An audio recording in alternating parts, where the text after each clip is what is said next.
तो लगातार 2 हार के बाद अब हम लोग पहुँच चुके हैं बेंगलुरु में, जो कि है डिफेंडिंग चैंपियंस और काफ़ी शानदार टीम दिखाई दे रही है बेंगलुरु की अगर हम लोग बात करें तो। लेकिन उससे पहले हम लोग बात कर रहे थे कि ये मैच होने कहाँ वाला है। तो ये चिन्नास्वामी स्टेडियम में ये मैच होने वाला है, जहाँ की अगर हम लोग कंडीशंस की बात करें तो आपको पता है कि भाई छोटा-सा ग्राउंड है, यहाँ पे आप ज़्यादा रन नहीं बनाएँगे, तो फिर आप ना तो उसको डिफेंड कर पाएँगे और अगर पहले जो टीम खेलती है, वो अगर ज़्यादा स्कोर बनाए तो आपको उसको चेज़ भी करना पड़ेगा।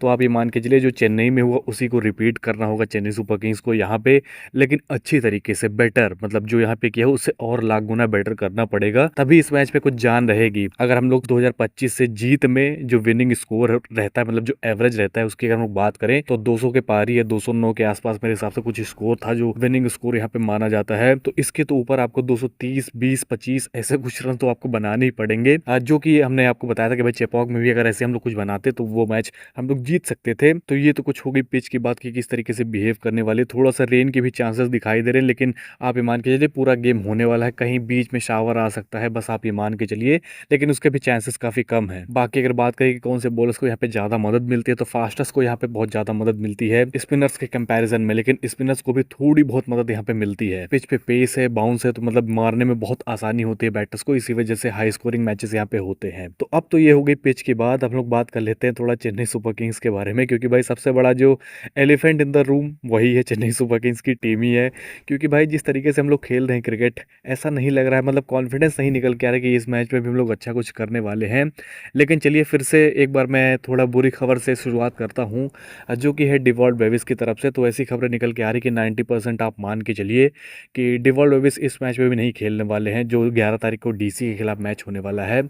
वहाँ पे जो डिवॉल्ट बेविस है वो वापसी करने वाले हैं, तो इस मैच में भी आप मिस करने वाले डिवॉल्ट बेविस को डेफिनेटली मिस करने वाले हैं, क्योंकि वही जो हमारे मिडिल ऑर्डर के इन्फोर्समेंट है, वही हमारी मिडिल ऑर्डर के बैकबोन है, और वो लगातार 3 मैचेस से नहीं है और इस मैच में भी नहीं होने वाले हैं। इसका मतलब लगातार 3 मैचेस हो जाएंगे जहाँ पे हमें बिना अपनी बैकबोन के खेलना होगा। तो ये एक बहुत बड़ा सेटबैक है चेन्नई सुपर किंग्स के लिए। होप कर रहे थे हम लोग कि भाई इस मैच में वो रिटर्न कर जाएंगे, लेकिन अब तो खबरें निकल के यही आ रही हैं कि भाई डिवॉल्ट बेविस इस मैच में नहीं खेलने वाले हैं। तो चलिए इसी न्यूज़ के साथ हम लोग पिछले मैच की थोड़ी सी बैटिंग लाइनअप देख लेते हैं। अब इसमें दो चार कमियां हैं जो वो मैं आपको बता देता हूँ। देखो, अगर ऐसे आप देखोगे नेकेड आई से तो आपको बहुत ही शानदार बैलेंस्ड मेरे हिसाब से जो लाइनअप है वो आपको दिखाई देगी, क्योंकि प्रशांत वीर जिस नंबर पे आ रहे हैं वो एक ऑलराउंडर का रोल अदा कर रहे हैं, मतलब ऑन पेपर तो ऑलराउंडर का ही रोल अदा कर रहे हैं, हालांकि फील्ड पे वो दिखाई नहीं दे रहा, जिसकी वजह से मेरे हिसाब से उनको आपको बाहर करना होगा। अगर आप सिर्फ उनको बैटिंग के उस पर खिला रहे तो मेरे हिसाब से उनसे बेटर ऑप्शंस आपको मिल जाएंगे। तो प्लीज़ अगर आपको उनकी बॉलिंग का इस्तेमाल नहीं करना तो प्लीज़ उनको बाहर करिए।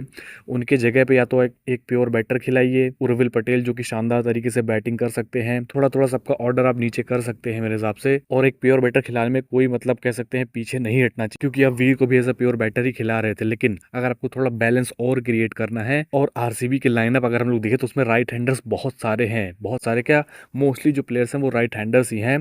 तो आप अकील हुसैन को ट्राई कर सकते हैं, जो कि आपको बैटिंग भी थोड़ी बहुत दे देंगे, और बॉलिंग तो 4 ओवर आप उनके ऊपर बैंक कर सकते हैं, डेफिनेटली वो 4 ओवर्स आपको दे सकते हैं। काफ़ी स्मार्ट बॉलर हैं, आपको पता होगा। और इतने सारे जो राइट हैंडर्स है आरसीबी में, मेरे हिसाब से वो पावर प्ले में बॉलिंग करके काफ़ी अच्छा चेन्नई सुपर किंग्स के लिए कर सकते हैं। तो ये एक ऑप्शन आपके दिमाग में होना चाहिए। तो अभी मैंने आपको 2 ऑप्शन बता दिए, उर्विल पटेल, अकील हुसैन, या फिर आप अपने पहले कॉम्बिनेशन के साथ जाएं जो कि थे जेमी ओवर्टन, क्योंकि उन्होंने पहले मैच में अच्छा किया था, तो आप उनके साथ भी जा सकते हैं। बाकी पूरी लाइनअप आप सेम रखिए। जो इम्पैक्ट प्लेयर वाला है उसकी हम लोग थोड़ी सी अब बात कर लेते हैं। तो मान लीजिए आपने वीर की जगह पे जेमी ओवर्टन या फिर अकील हुसैन को रखा है, तो आप एक बैटर भी ला सकते हैं, आपके पास वो भी ऑप्शन खुल जाता है इम्पैक्ट प्लेयर में। वरना फिर अगर आपको क्वेश्चन चाहिए, एक्स्ट्रा क्वेश्चन चाहिए, तो यहाँ पे भी आप एक बॉलर लेके आ सकते हैं, फिर चाहे वो गुरजपनीत हो या फिर राहुल चहर हो या फिर श्रेयस गोपाल, जिनका रिकॉर्ड काफ़ी अच्छा है बेंगलुरु में, और आरसीबी के खिलाफ तो उनका काफ़ी अच्छा रिकॉर्ड है, और उनका होम ग्राउंड ये चिन्नास्वामी स्टेडियम सबको पता है। तो उनको भी आप ट्राई कर सकते हैं अगर आपके दिमाग में हो ये सारी चीज़ें। तो बाकी इम्पैक्ट में और मैं 1-2 ऑप्शंस आपको बताया देता हूँ। एक और डायनामिक है, मतलब अगर आप मान लीजिए जेमी ओवर्टन को लेके आते हैं इम्पैक्ट प्लेयर में, या फिर एक प्योर बैटर लेके आते हैं, तो फिर आपके पास, अगर मान लीजिए प्योर बैटर लेके आते हैं, तो भी आपके पास इम्पैक्ट में जेमी ओवर्टन और अकील हुसैन के ऑप्शंस आपके पास रहेंगे। आप इनमें से भी किसी एक को खिला सकते हैं। जिस तरीके की कंडीशंस प्ले करेंगे उस हिसाब से आप एसेस करके मतलब खिला सकते हैं इन कंडीशंस में जो प्लेयर सूट करेगा ज़्यादा। मेरे हिसाब से अगर मैं आपको अपने चेंजेस बताऊं तो मैं वीर की जगह पे अकील हुसैन को खिलाना चाहूँगा, अगर वीर बॉलिंग नहीं कर रहे हैं तो। और रही बात इम्पैक्ट प्लेयर की, तो मैं एक बैटर को भी इस्तेमाल कर सकता हूँ और मान लीजिए कोई कोलैप्स की सिचुएशन नहीं है तो मैं एक डेफिनेटली बॉलर इस्तेमाल करना चाहूँगा, या फिर जेमी ओवर्टन का भी इस्तेमाल काफ़ी अच्छे तरीके से आप कर सकते हैं। तो ये कुछ लाइनअप होनी चाहिए मेरे हिसाब से। और इस लाइनअप के बाद अगर हम लोग अपने ऑप्शंस देखें तो आपको 7 नंबर तक बैटिंग मिलेगी अगर आप अकील हुसैन को एज अ ऑलराउंडर कंसिडर करते हैं। वरना फिर अगर आप जेमी ओवर्टन को लेके आते हैं तो आपकी 8 नंबर तक बैटिंग हो जाएगी। इम्पैक्ट की मैं बात कर रहा हूँ, तो अगर आप इन दोनों प्लेयर्स को लेके आते हैं तो आपके पास 8 बैटिंग के ऑप्शंस हो जाएंगे।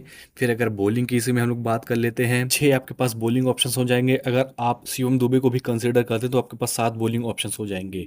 या फिर मान लीजिए प्रशांत वीर की जगह पे या फिर प्रशांत वीर ही खेलते हैं तो फिर आपको इम्पैक्ट में एक बॉलर ही लेके आना पड़ेगा। जिसके बाद अगर हम लोग आपके ऑप्शंस कैलकुलेट करें तो फिर आपके पास 5 प्योर बॉलर्स रहेंगे। और अगर मान लीजिए प्रशांत वीर बॉलिंग करते हैं या फिर शिवम दुबे बॉलिंग करते हैं तो 7 आपके पास फिर भी बॉलिंग ऑप्शंस हो जाएंगे, जो कि हाईली अनलाइकली इसमें दिखाई दे रहा है कि प्रशांत वीर बॉलिंग करने वाले हैं। जिसकी वजह से मैं ये आइडिया प्रपोज कर रहा हूँ कि भाई आप उनके जगह पे अकील हुसैन खिला सकते हैं, जो कि अच्छे मैचअप हो सकते हैं आरसीबी के बैटर्स के लिए। बात करें आरसीबी की लाइनअप की, तो भाई आरसीबी की लाइनअप मेरे हिसाब से सेम रहने वाली इस मैच में भी।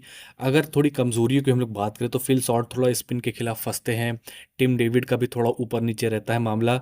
रजत पाटीदार फास्टर्स के खिलाफ फंसते हैं। विराट कोहली के खिलाफ आप कोई प्लान नहीं कर सकते हैं। सिर्फ एक सिंपल सा प्लान है मेरे हिसाब से, जो मैंने सोचा है, बहुत बारी मैंने देखा भी है विराट कोहली को मतलब गुस्सा होकर आउट होते हुए, वो है कि आप उनके सिंगल्स रोकिए। अगर आप उनके सिंगल्स रोकेंगे, इजी सिंगल्स को निकाल लेते हैं, अगर टाइट लाइन पे बॉलिंग करेंगे तो मेरे हिसाब से वो थोड़ा फ्रस्ट्रेट होते हैं, जिसका फायदा आप उठा सकते हैं। अगर आरसीबी के वीक लिंक्स की हम लोग बात करें तो Jitesh Sharma, Tim David, Romario Shepherd, ये तीनों ही प्लेयर्स पिछले बार तो चले थे और सब लोग मतलब डर में होंगे मुझे पता है। लेकिन फिर भी ये तीनों जो प्लेयर्स हैं वो इस समय थोड़ा आउट ऑफ टच दिखाई दे रहे हैं, जो कि उसके ऊपर हम लोग कैपिटलाइज करना चाहेंगे अपनी अच्छी बॉलिंग के साथ। तो यहाँ पे हम लोग थोड़ा दांव खेल सकते हैं। रही बात अगर उनके बॉलिंग की, तो वो भी मतलब फुल फ्लेजेड बॉलिंग नहीं है। हालांकि जेकब डफी ने काफ़ी अच्छी बॉलिंग करी थी पहले मैच में, लेकिन अभी भी आप उनको एक्सप्लॉइट कर सकते हैं जहाँ तक मुझे लगता है। भुवनेश्वर कुमार भी अब पुराने टच में इतना नहीं दिखाई देते हैं। ये मैं ऑनेस्टली बोल रहा हूँ, बिना किसी बायस के बोल रहा हूँ। आप उनके अभी रिकॉर्ड जाके देख सकते हैं। जो मैं बोल रहा हूँ वो एकदम फैक्ट्स के ऊपर बोल रहा हूँ। तो मतलब आरसीबी की बॉलिंग अभी मतलब फुल फ्लेजेड नहीं, लेकिन हमसे तो लाख गुना बेटर है, वो आप मान के चलिए। उनकी पूरी टीम हमसे लाख गुना बेटर है। मेरे हिसाब से सेकंड बेस्ट टीम है पूरे आईपीएल के, अगर मैं बात करूं तो मेरे हिसाब से one of the best teams है आरसीबी। और इसके खिलाफ काफ़ी संभल के हमें खेलना होगा। वहीं पे अगर बात करें संजू सैमसन की, तो वो फंसते हैं भुवनेश्वर कुमार के सामने। उनको मतलब बच के खेलना होगा शुरुआती ओवर्स में। बाकी आयुष मात्रे का मैचअप काफ़ी शानदार है, वो शॉर्ट बॉल्स को अच्छा खेलते हैं। और आरसीबी के जो मतलब बॉलर्स है वो शॉर्ट बॉल डालना पसंद करते हैं इस पिच पे। तो ये एक अच्छा मैचअप हो सकता है। ओवरऑल अगर मैं आपको बताऊं तो मेरे हिसाब से काफ़ी धमाकेदार ये मैच होने वाला है, क्योंकि भले ही टीम हमारी कमज़ोर है लेकिन जो इमोशंस रहते हैं इस मैच में वो हमेशा हाई रहते हैं। आपने देखा होगा पिछले सीजन्स में भी आरसीबी की टीम इतनी अच्छी थी लेकिन फिर भी हम लोगों ने टक्कर दिया था मैच में। तो इमोशंस के दम पे भी हम लोग थोड़ा अच्छा क्रिकेट खेल लेते, तो मेरे हिसाब से ये मुकाबला भी वन साइडेड तो मेरे हिसाब से नहीं होने वाला है। डेफिनेटली हम लोग अच्छा करने वाले हैं यहाँ पे।